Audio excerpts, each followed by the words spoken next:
जहाँ पे कार्यक्रम रखा गया था उस मंच में मुझे धक्के मार करके मुझे ही नहीं, केंद्रीय सरना समिति के केंद्रीय अध्यक्ष बड़े भाई फूलचंद तिर्की जी और हमारी केंद्रीय सरना समिति की पूरी टीम को धक्के मार करके मंच से नीचे उतारा गया।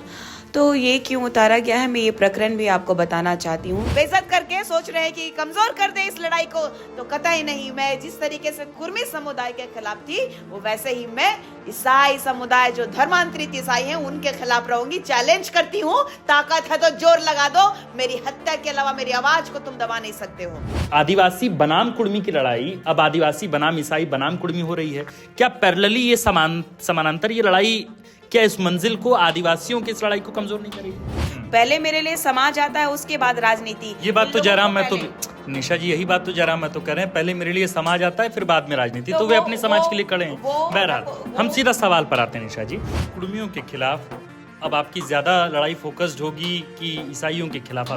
बराबर हम लोग मल्टी टैलेंटेड लोग होते हैं, आदिवासियों को कमजोर नहीं समझिएगा। जैसा आप लोग कहती हैं कि कुर्मियों की पार्टी है जेल के, हालांकि आप उसी पार्टी में थी भी और लंबे वक्त तक रही, तो आप उस पार्टी से निकाल दी गई, मंच से आज धक्के मार दिए गए आपको, तो अब क्या होगा? मतलब अब आप क्या करेंगे? आगे कुछ प्लान कर रही हैं, कुछ सोचिए, या फिर अकेले ऐसे ही मोर्चा थामे रहेंगे? क्रिश्चियंस में धर्मांतरित किए हुए लोग हैं, उनका डिलिस्टिंग होना चाहिए। ये सरकार से इसकी पक्षधर हैं? मैं इसका पक्षधर हूँ, मैं शुरू से हूँ। मतलब आप चाहती हैं कि बंधु तिर्की को अपना रिजर्वेशन छोड़ देना चाहिए, शिल्पी नायक तिर्की को छोड़ देना चाहिए? भाई हमारे पास अभी सामाजिक लड़ाई लड़ते लड़ते मैं 4 महीने से घर नहीं जा पाई हूँ और मेरे को खुद ही खाने का लाला पड़ा रहता है। खाने का लाला पड़ा है तो आपके पास 10-10 बॉडीगार्ड चल रहे हैं साथ में। नमस्कार, द फोर्थ पिलर देख रहे हैं आप। मधुर मंसूरी हंसमुख ने एक दफा फरमाया कि गांव छोड़ब नहीं, जंगल छोड़ब नहीं, माए माटी छोड़ब नहीं, लड़ाई छोड़ब नहीं।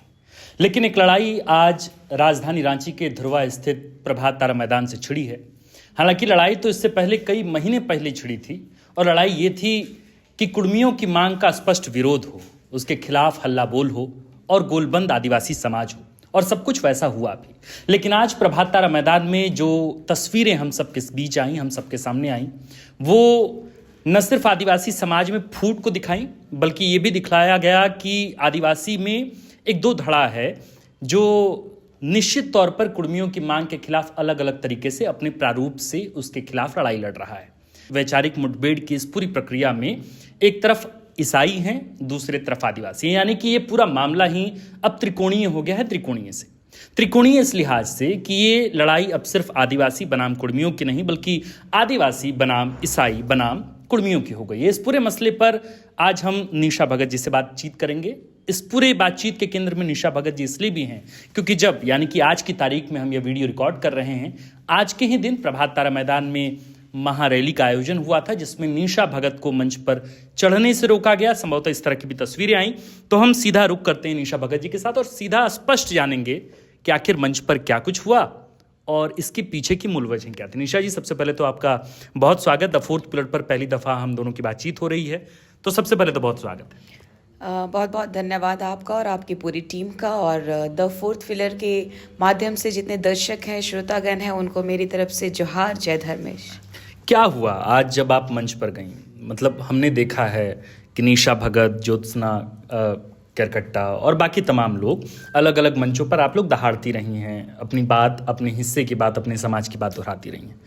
आज भी तो आप वहीं करने गई थी प्रभात तारा मैदान में, तो क्या हुआ? मतलब उस लड़की को आज मंच नहीं मिला जो हमेशा जिनको मंच पर बुलाया जाता था, चाहे वो झारखंड के किसी भी जिले से हो, किसी गांव देहात जिला जवार से हो? पूरा प्रकरण बता दीजिए आज खुल के कि हुआ क्या हुआ। चूँकि आप सबसे ये छुपा हुआ नहीं है कि आज जहाँ पे कार्यक्रम रखा गया था उस मंच में मुझे धक्के मार करके मुझे ही नहीं, केंद्रीय सरना समिति के केंद्रीय अध्यक्ष बड़े भाई फूलचंद तिर्की जी और हमारी केंद्रीय सरना समिति की पूरी टीम को धक्के मार करके मंच से नीचे उतारा गया। तो ये क्यों उतारा गया है, मैं ये प्रकरण भी आपको बताना चाहती हूँ। और जब कार्यक्रम स्थल गई तो वहाँ पर धर्मांतरित ईसाइयों और धर्मांतरित ईसाइयों का सपोर्ट करने वाले जो दलाल प्रवृत्ति के जो पार्टी के लोगों के द्वारा ये कार्यक्रम जो संचालित हो रहा था, आप देखिएगा बाबा पंखराज जी की सुपुत्री जो पूर्व में शिक्षा मंत्री भी रही हैं, आदिवासी समाज को अगुवाई करते हुए दिखाई दी हैं, और यही गीताश्री उरांव जी जो है ईसाइयों के पक्ष में उस प्रकरण में, झंडा प्रकरण में वो खड़ी थी। आप ये कह रही हैं कि गीताश्री उरांव, इसको बिल्कुल सीधा सीधा रखते हैं ना, जी। गीताश्री उरांव आप ये कह रही हैं जो इस राज्य की पूर्व शिक्षा मंत्री रहीं, जी, वे ईसाइयों के साथ खड़ी हैं, ईसाई मिशनरी के साथ खड़ी हैं, जी। और इसलिए आप जो सरना के लिए लड़ाई लड़ रही हैं, जो सरना आदिवासियों के बीच की लड़ाई लड़ रही हैं, इसलिए आपको वहां से धक्के मार कर बीते दिनों की बात आप देख लीजिएगा। 4 महीने पहले की जो झंडा प्रकरण हुआ था, तो हमारे अगेंस्ट में जहाँ पे बहुत गंदगी में हमारा झंडा गाड़ा गया था, वहाँ पे अजय तिर्की नाम के स्वघोषित केंद्रीय सरना समिति के अध्यक्ष बने फिरते हैं, जो आदिवासी बेटियों को चीर देने की बात करते हैं। उनके साथ जा करके एक मंच साझा करने वाले जमीन दलाल, आदिवासियों को गुमराह करने वाले नेताओं के साथ में आप देखिएगा, वहाँ पे देव कुमार धान जी थे, वहाँ पर गीताश्री उरांव जी थी, वहाँ पर प्रेम शाही मुंडा जी थे। आप वर्तमान के जो क्रिश्चियन सपोर्टर विधायक जो राजेश कच्छप जी थे, इन लोगों का जो जत्था है, मतलब एक नेक्सस से जो लगातार काम ऑलरेडी क्रिश्चियन समुदाय के लिए प्रखरता से काम कर रहे हैं। इनफैक्ट मेरे पास ऐसे सबूत भी हैं जो यहाँ की जो नेता मुझे फोन करके कह रहे हैं कि क्रिश्चियन समुदाय के खिलाफ मत बोलो, तुम्हें नेतागिरी करना है या नहीं, विधायक जीतना है या नहीं, पहले मेरे लिए समाज आता है, उसके बाद राजनीति। ये बात तो जयराम मैं तो निशा जी, यही बात तो जयराम मैं तो कह रहे हैं, पहले मेरे लिए समाज आता है, फिर बाद में राजनीति। तो वे अपने समाज के लिए खड़े हैं। बहरहाल हम सीधा सवाल पर आते हैं। निशा जी, एक बात बताइए कि ये जो पूरी लड़ाई थी, है ना, ये इसका ध्रुव बदलता हुआ दिख रहा है। अभी 2 ध्रुवों पर ये लड़ाई थी। अब ऐसा लग रहा है कि निशा भगत जो अभी कुर्मियों के खिलाफ मोर्चा खोली हुई थी, अब उनको अपने समाज में ही जो ईसाई कन्वर्टेड हैं, अब वे उनसे भी लड़ना पड़ रहा है। क्या ये लड़ाई निशा भगत अपनी महत्वाकांक्षा या अपनी लड़ाई के लिए इस पूरे आयाम को, इस पूरे लड़ाई को कमजोर नहीं कर रही हैं? ये आदिवासी बनाम कुर्मी की लड़ाई अब आदिवासी बनाम ईसाई बनाम कुर्मी हो रही है। क्या पैरेलली ये समानांतर ये लड़ाई, क्या इस मंजिल को, आदिवासियों की इस लड़ाई को कमजोर नहीं करेगी? देखिए, जब मैं जेल के सुप्रीमो की पार्टी में जब थी, जयराम महतो जी एक संवैधानिक पद में है, और उनकी बात को अगर देखा जाए तो वो गाली गलौज प्रकरण से आए या फिर उनका बैकग्राउंड क्या है, उससे मुझे मतलब नहीं है। बात अच्छा लगा होगा तभी तो आप उनकी पार्टी में गई। मैं वही बात बोल रही हूँ कि अच्छा लगा, इसीलिए मैं यहाँ पे आई। और देखिएगा कि आप पुराना प्रकरण भी देख लीजिए कि ईसाई समुदाय के खिलाफ में जब जबरदस्त जोरदार में लड़ाई लड़ रही थी, ईसाई समुदाय के लोगों के द्वारा all India Christian minority front जो है लालपुर थाना में मेरे खिलाफ केस जब दर्ज किया गया था, उस समय भी जब ईसाई समुदाय के लिए मैं लड़ रही थी, तो केंद्रीय अध्यक्ष ने कहा था जेल कैंप के कि निशा भगत अपने जो दीदी है वो अपने समाज की बेटी है, पहले अपने समाज के लिए लड़ रही है, और उन्होंने मुझे समर्थन दिया था। ईसाइयों के विरोध में जब मैं लड़ रही थी तो उन्होंने मुझे पार्टी से नहीं निकाला था। बात रही कि जब मैं कुर्मियों के खिलाफ में बोली तो जयराम महतो को उनकी कुर्मी समुदाय के प्रति संवेदना भावना जाग उठी और उन्होंने मुझे पार्टी से निकाल दिया। और आज जो प्रकरण हुआ है उसको भी उठा के देखिएगा तो यही प्रतीत होगा आपको भी कि आज भी आपको निकाला गया। आज भी मुझे निकाला गया। तो ये मेरे लिए नई बात नहीं है, क्योंकि ईसाई समुदाय के द्वारा मेरे पर हाथापाई भी की गई थी और उसके बावजूद इसका मैंने केस भी किया है। आप लालपुर थाना में ये पता कर सकते हैं, या तो फिर राष्ट्रीय अनुसूचित जनजाति आयोग में भी केस किया है। अब आगे क्या होगा? मतलब अब आप तो जयराम महतो की पार्टी से निकाल दी गई, आज मंच से भी आप निकाल दी गई। आदिवासी ऐसे ही निकाल दिया जाएगा हर जगहों से। जो सरना आदिवासी के लिए लड़ाई लड़ रहा है वो तथाकथित, जैसा आप लोग कहती हैं कि कुर्मियों की पार्टी है जेल के, हालांकि आप उसी पार्टी में थी भी और लंबे वक्त तक रहीं, तो आप उस पार्टी से निकाल दी गई, मंच से आज धक्के मार दिए गए आपको। तो अब क्या होगा? मतलब अब आप क्या करेंगे? आगे कुछ प्लान कर रही हैं, कुछ सोची हैं, या फिर अकेले ऐसे ही मोर्चा थामे रहेंगे? देखिए, सबसे बड़ी बात है कि सबसे बड़ा अहम मुद्दा है इस झारखंड राज्य में पेशा अधिनियम कानून को लेकर के जो कोर्ट का फटकार लगातार सरकार को पड़ रहा है। इसीलिए दिशाहीन करने के लिए लगातार ये समुदाय का झगड़ा हो रहा है और आदिवासियों का हक और अधिकार का हनन किया जा रहा है। ये 5th शेड्यूल के तहत आने वाला ये झारखंड राज्य आदिवासियों के लिए स्वशासन लागू करना चाहिए था, लेकिन ये नहीं हो पा रहा है। ईसाई समुदाय के द्वारा जो लगातार जो धर्मांतरित ईसाई हैं, ईसाई समुदाय का आप देख लीजिए कि हमारा जन्म से लेकर के मृत्यु तक का हर संस्कार बिल्कुल ही भिन्न है। वो हमारे रूढ़िवादी परंपरा को, जो विद्यमान विधि है, उसको वो छोड़ के चले गए हैं। उसके बावजूद हमारा आरक्षण वो खा रहे हैं। तो लगातार मैं इसका विरोध कर रही हूँ और लगातार मैं कुर्मियों का भी विरोध करूंगी। इसलिए ये कुर्मी समुदाय ना सोच ले कि ये मंच जो था वो आदिवासियों का एक पूरा समुदाय के लोगों का जो अलग अलग मंच को साझा करते हैं उनका एक ये मिश्रण था। लेकिन वहां पर जिस तरीके से अलगाववाद किया गया, तो इससे पहले क्यों नहीं किया गया? मैं पूरे 24 जिला में से कई जिलों में का भ्रमण कर रही हूँ, क्यों नहीं किया गया? क्यों हमारे समुदाय के लोग मुझे बहिष्कृत नहीं किए? इस झारखंड में, ये रांची में क्यों किया गया? क्योंकि झारखंड में लोग बटे हुए हैं, जमीन दलाल लोग हावी हैं यहाँ पे, समाज को बांटने का काम कर रहे हैं। लोग ईसाई हैं आपके हाँ, सबसे बड़ी बात है इस रांची में सबसे ज्यादा ताकतवर ईसाई समुदाय के लोग हैं। जब मैं झंडा प्रकरण में लड़ रही थी, तो ये जो हमारे सरना समुदाय के जो राजनीति करता है, जो गंदी राजनीति कर हमारे समाज को गुमराह करने का काम कर रहे हैं, जो कि पेशा अधिनियम कानून 99 लागू नहीं होने देना चाहते हैं, कुर्मी समुदाय के लोग भी और ईसाई समुदाय के लोग भी। एक बात बताइए अब हमको निशा जी, आप अब तो अकेली खड़ी हो गई हैं, है ना?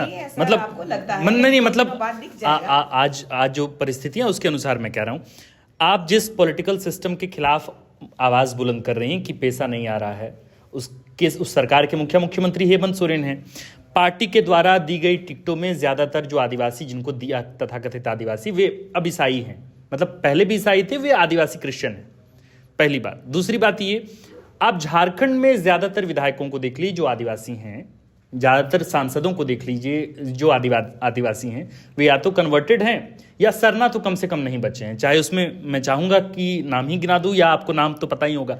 आप कैसे लड़ेंगे? आप तो अकेले हो गई ना। मतलब कैसे कह सकते हैं कि सरना नहीं बचे हैं? आप इनमें से नाम गिनवा दीजिए ना, जो जमीन दलाली में नहीं जाते हैं। हाँ। क्या आदिवासी समुदाय का जमीन बचाने ये लोग जाते हैं? बंधु तिर्की हो गए, नहीं लेते हैं। बंधु तिर्की हो गए, उनकी बेटी हो गई कि वो धर्मांतरित ईसाई हैं और लगातार आदिवासियों के सीट पे कब्जा करके आदिवासियों के विरोध में कार्य कर रहे हैं। तो निशा भगत उन लोगों के भी खिलाफ बिल्कुल खिलाफ में हूँ, शुरू से खिलाफ में हूँ। ये सब के सब रंगा सियार लोग हैं, जो कि सिर्फ और सिर्फ आदिवासियों का आरक्षण लेने के लिए अपना गंदा चोला पहने हुए हैं और आदिवासियों को गुमराह करने का ये काम कर रहे हैं। आज देख लीजिए कि आज समुदाय का जो निर्णय होगा, आपको दिखने को मिलेगा कि आदिवासी समुदाय वाकई चाहता है कि ये जो क्रिश्चियंस में धर्मांतरित किए हुए लोग हैं, उनका डिलिस्टिंग होना चाहिए। ये सरकार से लगातार पक्षधर हैं। मैं इसका पक्षधर हूँ, मैं शुरू से हूँ। मतलब आप चाहती हैं कि बंधु तिर्की को अपना रिजर्वेशन छोड़ देना चाहिए, शिल्पी नायर तिर्की को छोड़ देना चाहिए, इन लोगों को छोड़ देना चाहिए अपना रिजर्वेशन। देखिए, सिमडेगा में छोड़ देना चाहिए, कोलेबिरा में बोलिए, नाम बोलिए, क्या प्रॉब्लम है? नाम बोलिए। देखिए, सबसे बड़ी बात है कि 10 सीट जो धर्मांतरित ईसाइयों का है, नाम गिना दीजिए।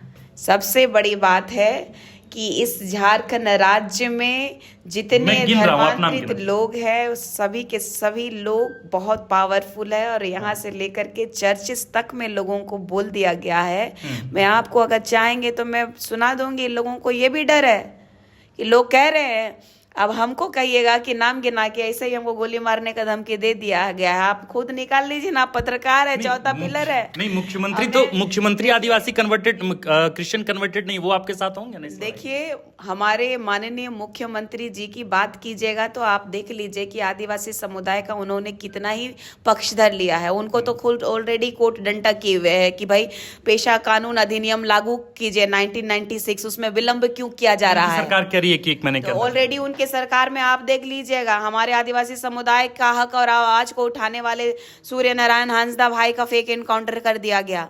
देख लीजिए, वो शिक्षा की बात करते थे, स्वास्थ्य की बात करते थे। आदिवासी समुदाय जो वाकई बहुत पिछड़ा है आज के समय में, इस देश का प्रथम नागरिक और मूल नागरिक होने के बावजूद, जबकि सुप्रीम कोर्ट ने भी माना है, लेकिन आदिवासी नेताओं ने ही इसको गुमराह किया है। इसीलिए आदिवासी नेता भी मेरे खिलाफ पूरी तरीके से जोर लगा दिए हैं कि कैसे निशा भगत को गिराया जाए और कैसे इसको कहा जाए। निशा जी, पार्टी कौन सी? पार्टी किसकी बात करूं, किस पार्टी की बात करूं? मतलब जो विकल्प है झारखंड मुक्ति मोर्चा, तो जी देख लीजिए कि बीजेपी के साथ है, तो बीजेपी को किस तरीके से आदमी पसंद करेगा? जो कि हमारा दुश्मन को, ये तो सपोला निकल गया, सांप को पालने वाला निकल गया। तो आप झारखंड की किसी राजनीतिक पार्टी के लिए किसी राजनीतिक पार्टी के से खुश नहीं है? तो अगली जयराम आप ही होंगे। देखिए, सबसे बड़ी बात, मैं ये बात नहीं कहूंगी, मेरा आदिवासी समुदाय इस बार निर्णय करेगा। इस झारखंड में आदिवासी समुदाय निर्णय करेगा कि सरकार किसकी बननी चाहिए नेक्स्ट। और बात यह है तो कर ही रहा है 2019 से 24 से कर ही रहा है। देखिए जेएमएम की बात जहां तक की जाए तो आप देख लीजिए ना,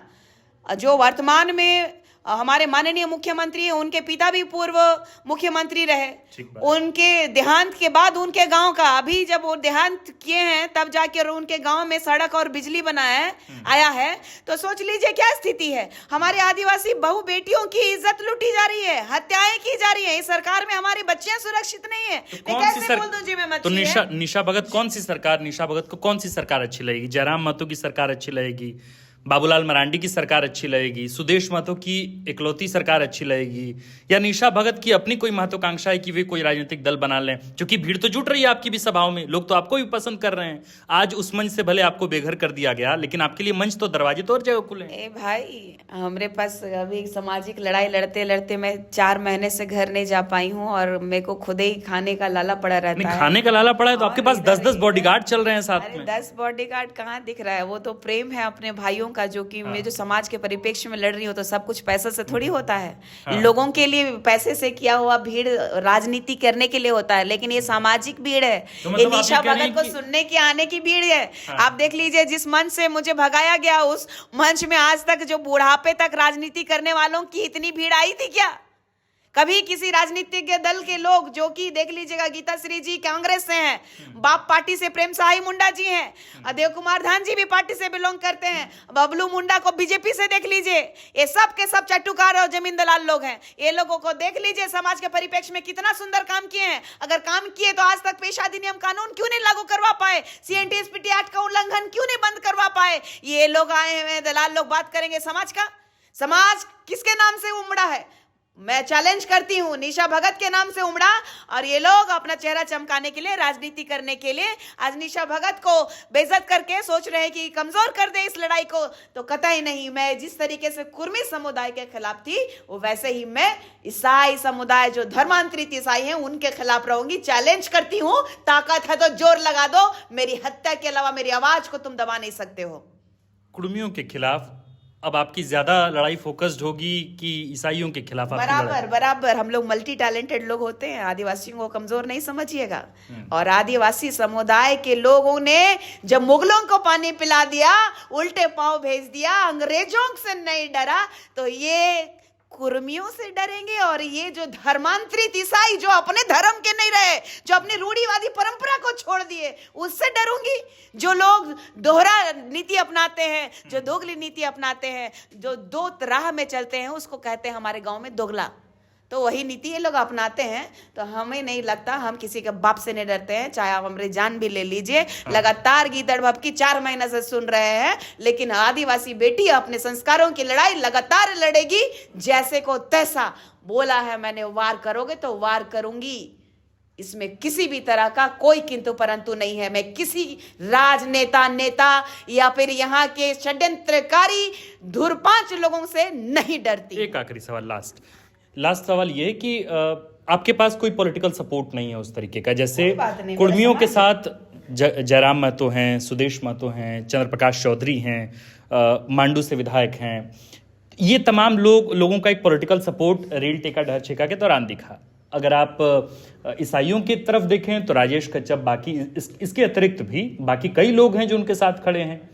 मतलब तो आपके साथ सरना आदिवासियों के साथ वो कौन लोग हैं, या उस तरह का पॉलिटिकल सपोर्ट कहाँ है, या जो एक तरह से बैकिंग होती है, फाइनेंशियल बैकिंग होती है, कैसे होगा? इतनी बड़ाई आप लड़ने जा रही हैं, उसके लिए अर्थ की भी जरूरत है, सुरक्षा की भी जरूरत है, बाकी तमाम तंत्र की जरूरत है। कैसे होगा ये? देखिए, चूंकि कहा जाए कि अगर ये लड़की कैसे लड़ाई लड़ेगी और ये 10 धर्मांतरित विधायकों से कैसे टक्कर लेगी, या तो फिर 10 कुर्मी विधायकों से कैसे लेगी, मतलब 20 पावरफुल पर्सन्स जो है यहाँ पे हैं, तो मैं उनको कहना चाहती हूँ, जनता के लिए और जनता के द्वारा बनाए गए थे और जनता तय करेगी इस बार, क्योंकि जनता मेरे साथ है, मुझे पूर्ण विश्वास है।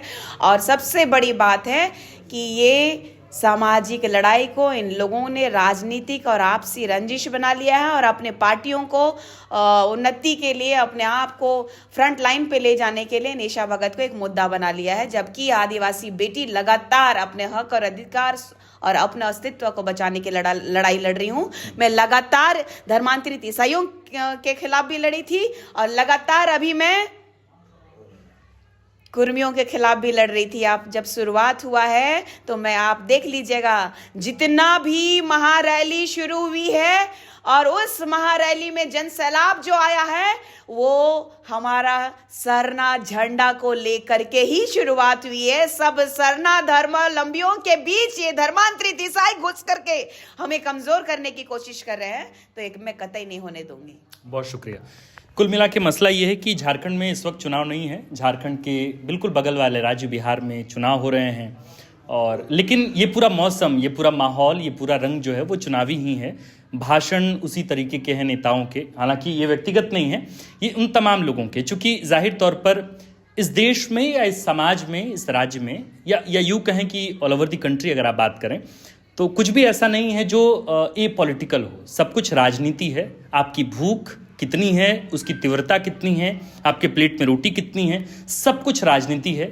इसलिए जो सामाजिक मुद्दे जिसके ताने बाने बुने जा रहे हैं, जिसकी ललकार आपने सुन रही आप लगातार सुन रहे हैं, चाहे वो मंचों पर है, चाहे सामाजिक संगठनों के बीच हो, उसका जुड़ाव भी राजनीति से है। तो ये तय तो समाज को तय करना है कि आगे इस पूरे मुद्दे की दशा दिशा किस तरफ होगी। बहरहाल इस पूरे बातचीत के लिए हमारे साथ निशा भगत थी। आपका बहुत बहुत शुक्रिया इस पूरे मुद्दे पर बातचीत करने के लिए। बाकी ये पूरा वीडियो, ये पूरी रिपोर्ट आपके हवाले है। आप दर्शक तय करें कि आज निशा भगत के साथ जो कुछ हुआ है वो कैसा था, क्या था, कितना जायज़ था, और निशा भगत की लड़ाई में आप क्या साथी हैं, सहभागी हैं, या आपको लगता है कि आप निशा भगत के साथ नहीं। आप जो कुछ भी सोचते हैं आप हमें कमेंट में लिखकर जरूर बताइए। आप देख रहे थे द फोर्थ पिलर। हमारा नाम आकाश आनंद है। कैमरे के पीछे हैं मनीष। शुक्रिया।